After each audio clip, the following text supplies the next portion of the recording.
A friend of mine always said it takes a lot of light to make it dark on stage. And as you know, you look at Congo blues and you've got 2% transmission out of gel. I mean, you really need to blast stuff, and you can never get enough. When we first talked about using the ice and the fires last year, I thought, well, I'm really going to need to look at this and see, because I'm used to having, 575s or 1K par cans and 2K Fresnels as backlight. I don't want to come here, put them on my plot, and then be, stranded.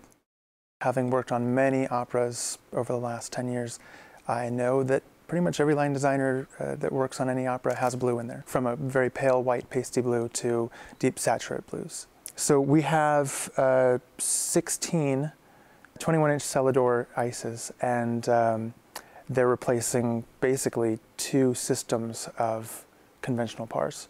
I would at least have a light blue and a dark blue. And then in addition, I have fires on booms, acting as an extra side light.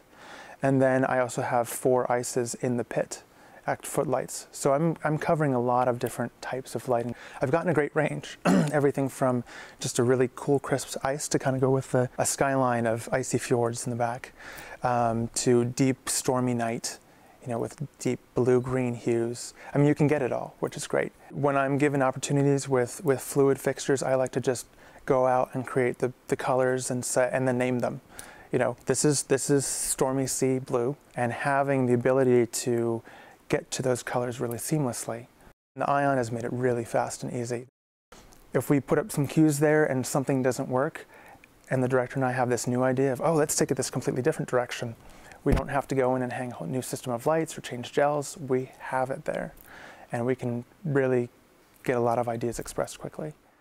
Amazing that something that's so green and so low power and also so low heat produces so much of what I want on stage.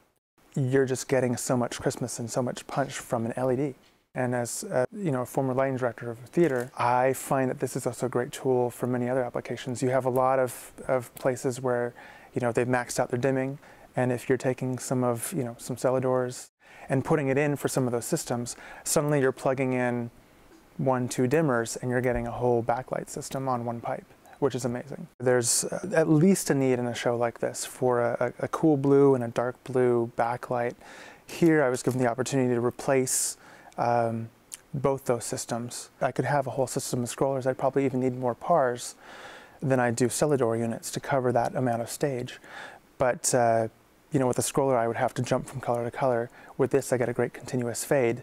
And as I found out in this production particularly, my ice footlights, I needed red footlight at one point. And I was able to, even with the punch on those units, take it down just to the red LED. And I had the benefit of red LED. It was almost like having a mini fire unit out in the pit. So yeah, definitely I would use them again in a heartbeat for any show.